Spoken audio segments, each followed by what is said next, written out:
هُم يعني فاكرين أصحاب المحلات والمخابز الكبيرة لمّا خبّوا المكون ده عننا مش هنعرف نعمله في البيت؟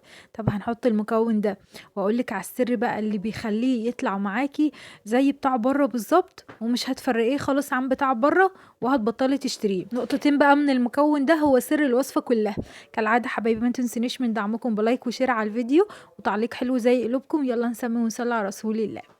أول حاجة كده أنا معايا 600 جرام من الزبدة، أهم حاجة وأول خطوة كده لازم تعمليها تكون الزبدة بتاعتِك طرية بالشكل اللي أنتم شايفينه ده، طبعًا أنتِ هتكوني مطلعاها من التلاجة.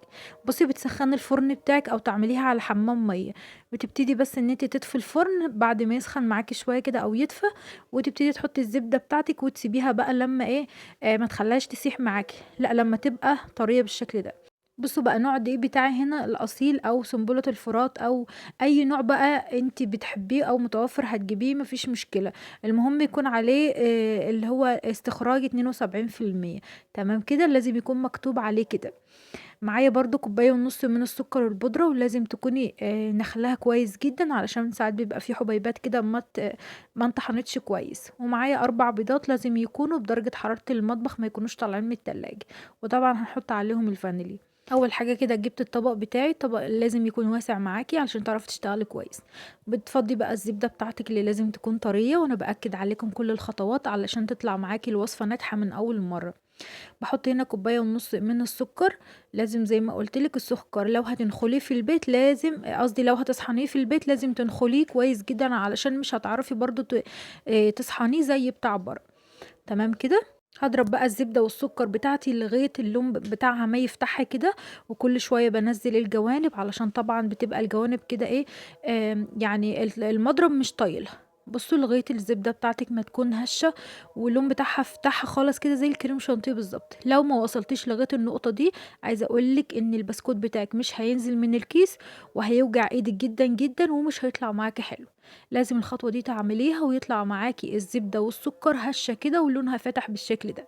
هاحط بقى البيض واحدة، واحدة، كل ما أحط واحدة تختفي معايا أحط بقية البيض بتاعي. تمام كده؟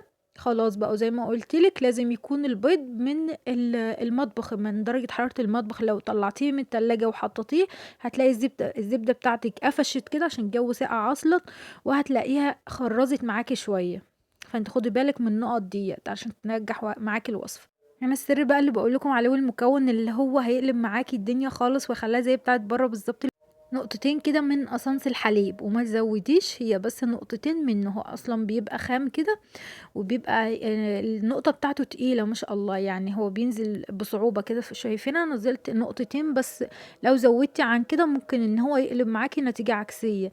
بُصّي بقى عايزة أقول لِك بقى هتاخدي من المكون ده طعم وريحة زي بتاعة برّه بالضبط. تمام كده، هو اسمه قصنص حليب بتروحي تجيبيه من عند العطار. باحط هنا نُص كوباية من الحليب، أهم حاجة اللبن بتاعِك يكون دافي، لو طالع من التلاجة لازم تكوني مدفياه على النار. تمام كده، علشان برضه الزبدة بتاعتِك لو هو ساقع هتقفش معاكِ وتلاقيها خرّزت معاكِ بسهولة، علشان برضه الجو ساقعة والزبدة في الشغل في الشتا بتبقى صعبة أوي في التنزيل من الكيس. بُصّوا بقى الدقيق بتاعي كيلو من الدقيق أنا هاشيل من الكيس بتاعي ده 3 معالق كبار هرميين كده من الدقيق. هاحط بقى مكانهم إيه، هاحط هنا معلقة مليانة هرمية كده من الكاستر. مش عايزة تحطي كاستر ما فيش أي مشكلة، بس عايزة أقول لِك بيدّي لون وطعم حلو أوي للبسكوت. باحط هنا كمان نُص معلقة صغيرة من البيكنج باودر، بتفرق أوي، في ناس مش بتحط أصلًا بيكنج باودر، بس أنا بصراحة باحب أحط بيكنج باودر في بسكوت الزبدة بيخلّيه هش أكتر، بيخلّيه خفيف، وعايزة أقول لِك بتفرق أوي معاكِ، الرسمة بتاعته مش هتروح. يعني وعد منّي هتشوفيه في الآخر دلوقتي، لا الرسمة بتاعته راحت ولا أي حصل له أي حاجة، بالعكس بيبقى هش وطعمه زي العسل. بُصّوا بقى أنا شِلت هنا 3 معالق كبار من الدقيق ليه؟ عشان إحنا هنعمله بالكيس، لو هتعمليه بالمكنة أو بالمفرمة مش هتشيلي 3 معالق من الدقيق. تمام كده، ولو مش هتحطي كاستر يبقى هتشيلي بس معلقتين كبار من الدقيق. تمام؟ هابتدي بقى إن أنا إيه، أضرب بقى كل المكونات مع بعضها لغاية الدقيق ما يختفي خالص. بُصّوا في الآخر كده بارفع المضرب لفوق وأنزّل كل الزيادة، بس إيه خدي بالِك كده عشان ما ينطورش برّه. بس كده خلاص احنا خلصنا بالمضرب بتاعنا. بصوا بقى القمع بتاعي هنا، انا بستخدم القمع اللي هو بتاع البودافور، وبستخدم بتاع البسكوت. بتاع البودافور رقم 8 وبتاع البسكوت رقم 1. تمام كده. ببتدي بقى هنا اجيب كيس حلواني واحط بقى فيه املاه كده، يعني ما تملهوش قوي علشان تعرفي تتحكمي. بصي بقى مش بندهن اي حاجه، بنبتدي بقى ان احنا نشتغل كده بنضغط كده. عايزه اقولك هينزل معاكي سهل جدا من الكيس، علشان مشيتي على كل الخطوات زي ما قلتلك. علشان في الجو الساقع ده الشغل بالزبده بيكون صعب شويه. تمام كده. لو مشيتي على الخطوات اللي قلتلك عليها ينزل معاكي بسهوله خالص من الكيس. بصي بقى هتبتدي ان انت تضغطي كده في الاول، وبعدين تجيبيها بوردة كده في الاخر. بصوا ده الشكل اللي هو المتعارف عليه اللي بنجيبه من بره. في شكل تاني بقى اللي هو ايه، اللي هو بتاع البسكوت ده، بقمع اللي هو قمع البسكوت. بصوا تبتدي ان انت ايه، بصوا هو الفيديو موضح لكم اهو. ده بقى شكل اللي هو شكل الزجزاج كده. بتبتدي ان انت تعملي ايدك كده شويه رايح جاي كده لغايه ما يديك الشكل الحلو ده. بصوا انا اديتكم بقى 3 اشكال اهو، زي ما انت عايزه بقى الشكل اللي انت حابه اعمليه. بس بقى خلصت كل الكميه بتاعتي، وعايزه اقول لكم ما شاء الله طلع معايا شويه سجان حلوين، يعني طلع معايا كميه حلوه. بصوا بقى التسويق اهم حاجه. هتشغلي الفرن بتاعك، تسخنيه كويس جدا. هتحطي في الرف اللي هو تحت، هتحطي مثلا ايه على الصاجة من تحت صينية، وتبتدي ان انت تحطي عليها صاجة البسكوت بتاعتك. وبعد كده ما ياخد لون من تحت، هتبتدي ان انت ترفعيه فوق. مش بتشغلي الشواية عشان ياخد اللون الموحد اللي انتوا شايفينه ده، هترفعيه فوق على الشبكة. مش بتشغلي الشواية خالص، انا مش مدياله خالص شواية ولا مشغلتها اصلا. هو اخد اللون الحلو ده واللون اتوحد كله زي بعضه كده من غير ما افتح الشواية نهائي.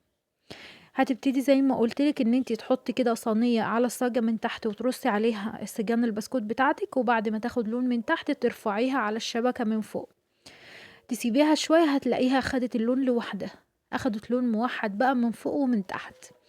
وهيطلعوا ما شاء الله البسكوت لونه موحد وكله كده شبه بعض، مش واحدة فاتحة وواحدة غامقة. تمام كده.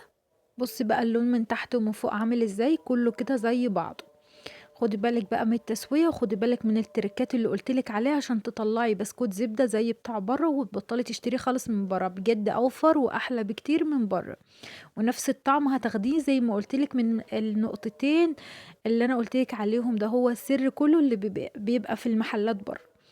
بصوا بقى انا جبت هنا علب وحطيتها فيه بين كل طبقة والتانية كده، بحط كيس علشان خاطر لو حطيتيه على الكرتون على طول هتشرب معاكي الزبدة بتاعتك. تمام كده. وتحافظ عليه برضو الاكياس دي بتحافظ عليه ويفضل اكبر وقت ممكن ان هو بنفس القرمشة بتاعته ونفس الحلاوة اللي انت زي ما كنا لسه خابزاه بالظبط. بصوا بقى الجمال. انا عايزاكم يا بنات لو عجبكم الفيديو ما تبخلوش عليا بجد، عشان فيديوهات نوع من العيد دي بجد بتبقى متعبة، عشان بجد دعمكم بيشجعني ان انا اقوم واصور. بصوا بقى الحلاوة والجمال. بصوا هكسر معاكم واحدة كده وتشوف. بصوا ما شاء الله تتكسر معايا بكل سهولة، علشان بجد التسوية بتاعتها مظبوطة، والمقادير بتاعتها ان شاء الله مظبوطة. ان شاء الله هسيبها لك في اول تعليق مثبت. بصوا ما شاء الله بجد يعني هيشرفك قدام اي حد تقدمه له، كأنك يعني اللي هيدوق من ايدك مش هيعرف خالص ان انت اللي عاملاه، هيقول ان انت شارياه من بره. بجد جربوا الطريقة دي، والمقادير ان شاء الله هتعجبكم اوي. بصوا هو اصلا النتيجة بتتكلم عن نفسها. زي ما قلت لك اسانس الحليب ده بتجيبيه من عند العطار. مش عايزه تحطي اسانس حليب ومش متوفر عندك عطار في المكان اللي انت فيه، ما فيش مشكله، ما تحطيش خالص، هيطلع معاكي زي الفل وزي العسل جدا. يا رب يكون عجبكم الفيديو، وبتمنى تدعموني بلايك وشير مع اصحابكم، وابعتوه بقى لكل اصحابكم علشان بجد هيدعوا لكم دعوه حلوه عليه، علشان بجد هتبقى احلى وصفه هتعتمدوها كل سنه. وكل سنه وانتم طيبين، وان شاء الله اشوفكم على خير في فيديوهات تاني، واعملوا متابعه بقى للصفحه. اشوفكم على خير، مع السلامه.